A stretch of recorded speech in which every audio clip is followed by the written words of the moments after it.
At the North Pole, the temperature almost reaches minus 50 degrees Celsius. Professor Davis accidentally slips down the cliff. He is sucked into the frozen lake.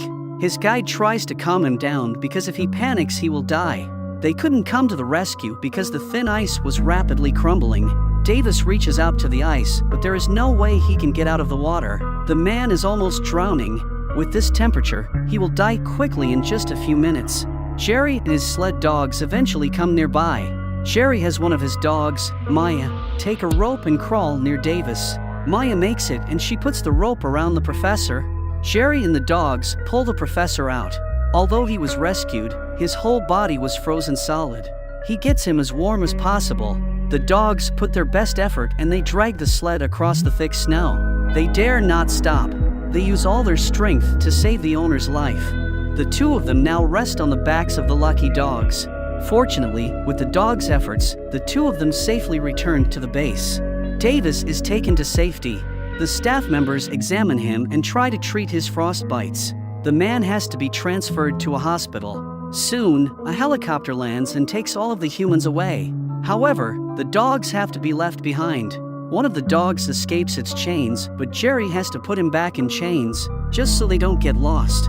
Even though Jerry does not agree with leaving the dogs to be taken later, he has to go with the rest of the crew.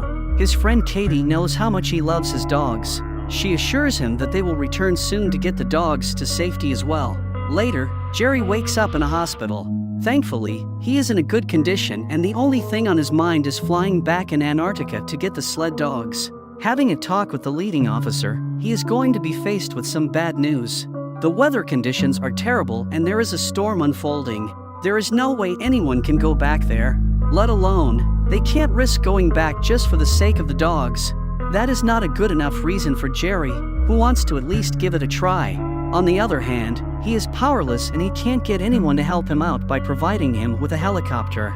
The only thing he can do for now is wait, even though that means that he is going to be emotionally tortured. Each minute he will be thinking about the dogs. Back in Antarctica, the dogs are waiting patiently. However, it seems like there is no savior coming to rescue them. All they can do is hope under the unforgiving conditions of cold and snow. Additionally, the dogs have nothing to eat and they are chained. That makes it impossible for them to go around and seek for food. The wind gets stronger and stronger. One of the dogs manages to escape. Then, all of the pack draws power from that event and they help each other escape, one by one. However, the oldest of the dogs, named Old Jack, is not willing to get up. The only thing he does is waiting for his death for the next few days. Maya tries to motivate him to get up, but Jack is not convinced, as if he knew that his end is near. Seeing the rest of the pack running around, Maya has no choice but to go with them. Soon, the pack of dogs see a herd of gulls landing on the snow. The sight of them is almost like a buffet to them. However, the dogs scare the gulls and they fly away. Despite, Maya is not discouraged and she sneaks behind the gulls. The dogs attack them and they manage to get some of them. After being hungry for a few days, the dogs have finally something to eat. Some of them even become a bit aggressive towards the others because they want their food to themselves. 50 hard days have already passed and the dogs are still alone, trying to survive in conditions that no human would be able to withstand. One night, the pack decides to chill and observe the night sky. At that moment, the North Celes phenomenon takes place and the dogs are very interested in it. They use the reflections it makes on the ground to play with. The following days, one of the dogs is extremely tired. It collapses on the snow. The rest of the dogs run near him. They all stand the night with that particular dog, refusing to let him alone. When the next day successes the night, the dogs have been covered in snow. The fallen dog cannot get up. The rest of the dogs try to bring him to his senses, but to no avail. Things have been very rough. Some of the dogs want to move on, but one of them, Max, decides to stay back with his friend. Maya gives Max one last glance, but Max and the other dog are hard to pinpoint within the heavy layers of the storm. Then, she has to move on along with the rest of the dogs. Soon, the pack will receive an unexpected present. The dogs find a new abandoned and unguarded base. They run inside it and they are able to find some food. Eventually, after all the hardships, they can fill their bellies with some food. The next day, things appear to be a bit brighter. Maybe the dogs have a better chance now for their luck to be turned around. Meanwhile in America, Jerry is still trying to get some people to help him. However, he is met with resistance because people do not believe that the dogs will still be alive. Right next, Jerry meets with Professor Davis and they remember the old times. When Professor Davis gets some time alone, he stares at a picture of Jerry's dogs.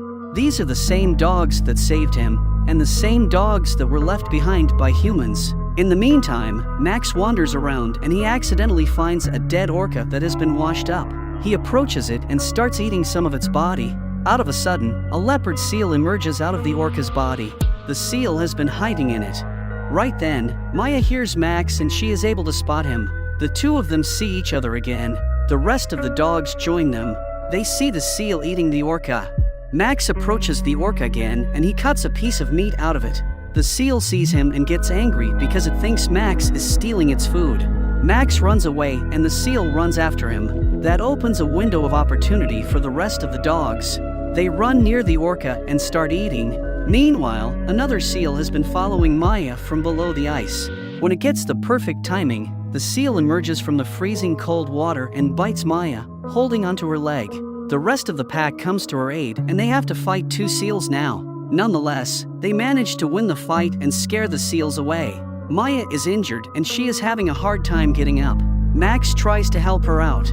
Eventually, Maya gets up and she continues walking with the rest of the pack. After eating a bit more food in order to fill up, the dogs continue on their journey. While Maya is able to walk a few miles, she has to stop because her injured leg is not allowing her to continue moving forward. She lays on the ground. Max sits down next to her and refuses to leave her side. Soon, the rest of the dogs join them and they stand by her side. The night that comes is very difficult for the dogs, but they still manage to survive and live yet another day. Max goes on the hunt and he brings a gull back for Maya to eat. Maya refuses to eat it because now Max will have nothing to eat for himself.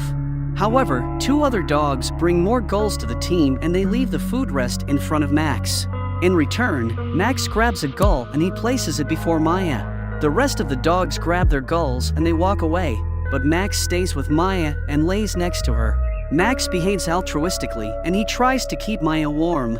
Suddenly, Max gets his ears up because he just heard something. In another part of the land, Jerry and his friends have arrived back to the base where they left the dogs. They check the chains and obviously realize that the dogs have escaped.